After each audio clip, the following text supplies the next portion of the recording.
Hey everyone, today I'm going to be showing you guys a tutorial on how to make the diagram that I've used for all my circles in Minecraft. And you can go watch the tutorial videos right here. So yeah, the first thing we're going to do to create our diagram is create the size of what our circle is going to be, so the dimensions. So for tutorial, we're going to do 15 by 15. Just a nice small circle. And you should get a tiny little square here. By the way, I'm using paint.net. It's different from Microsoft Paint. You can use pretty much any program you want.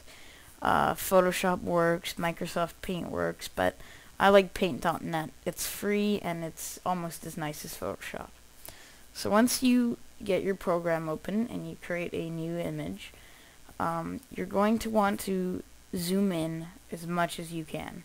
And so in paint.net, you hold Control and hit the plus key, and you can zoom in. So I'm going to zoom up all the way to the max zoom. And then I'm going to take my paint bucket tool, which is right over here, and get a nice soft kind of gray color and place that as the background. Then go back to my circle tool, or here it's called Eclipse, and find a nice color to use. So I'm going to use orange. Click in the top left-hand corner and then drag down. Now, before you do this, there's a couple settings you want to do. Normally in paint.net, the brush width is set to 2, and it's like this. So normally when you would create a circle, it would try and attempt to smooth it out like you would normally create a circle. Like if I zoom all the way back here, it looks like a nice circle. But because we're creating a close-up pixel art diagram, we don't want to have it smoothed out. So make sure in your options, your brush width is set to 1, and anti-aliasing is disabled. And Paint.net has really easy options to disable this. So you just click that. Now we should be able to just create a small little circle here.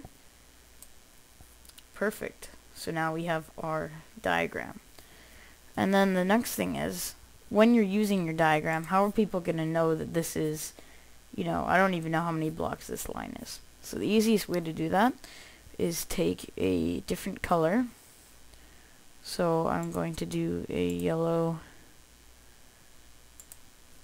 and just every second square, you can just put a different colored dot. That way you know how many blocks is in each line.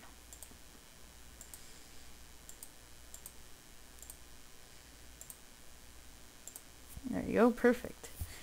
And almost done here. The next step, sometimes you can just put a little scale here, get your text tool. Ooh, really big. Or no, we have to do this after, sorry. So right now you only want to focus on getting the actual pixels down. And now, because our picture is so small, you definitely can't use that diagram for anything.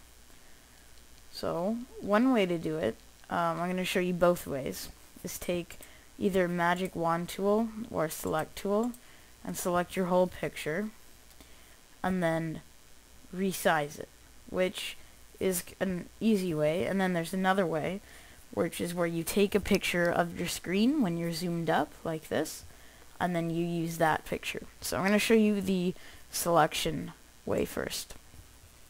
So get a rectangle select tool and go from the top left hand corner or right hand or bottom, whatever you want to do, and make sure you select your whole picture. Then you can go Control C, yeah, and then File, New, and Paint.net is great. It automatically resizes your new image. It automatically has the measurements in of what you just copied or cut. But we won't really be needing that. So we want our picture to be, let's say, 600 by 600, which is good. It's a good size. And now we're going to Control V, which is also paste. We should get our picture really small. You can zoom in, so you can go look at it. And we're going to need to drag this all the way out, down, zoom out a bit. And don't worry if it goes all smooth, that's natural.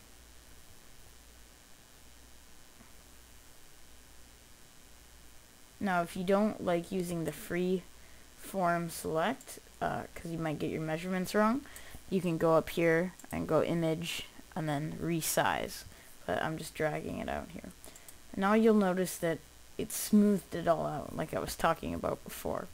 So why Paint.net is great, it has another option. When you selected your image, go up here to quality, you can now choose pixelated or smooth. So when you choose pixelated, you have your nice pixels there, and you can hit enter to get rid of the selection, and you have your diagram, which is one way to do it. Now we'll do the other way.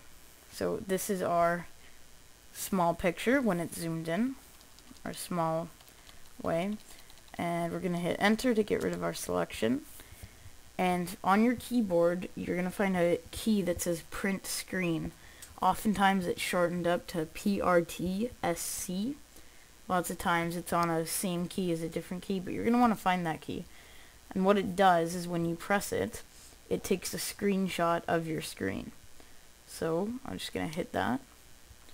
And then automatically when you go File, New, it will have your screen resolution in there. So when you hit OK and then you Control V to paste, it will be the perfect size. But that doesn't really matter. So now what we're going to do, this is confusing, it's like Paint.netception. You're going to find your tool bar, which is here. Put these over here so you can see. And get your rectangle select tool and select the picture. Then you can Control C, then File, New, and adjust this so they're both the exact same. So it should be 480 by 480 in my case. And then Control V. It'll ask you if you want to expand the canvas or whatever. Make sure you hit keep canvas size. And it will be perfectly outlined. You can hit enter to get rid of your selection. And there you have it, your diagram. So now you can get rid of this. Get rid of this.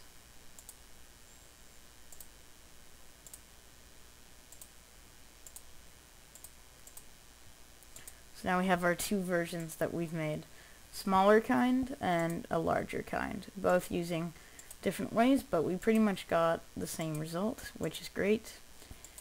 The resize way is good because you can maximize it to any size you want.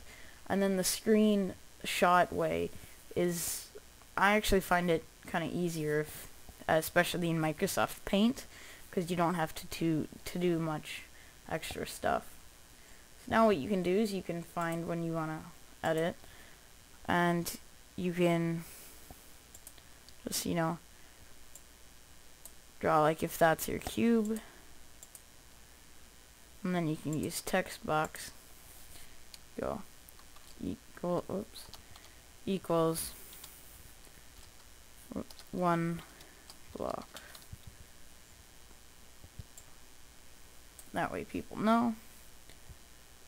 And there you go, you've created your diagram. And you can change the colors, do whatever you want.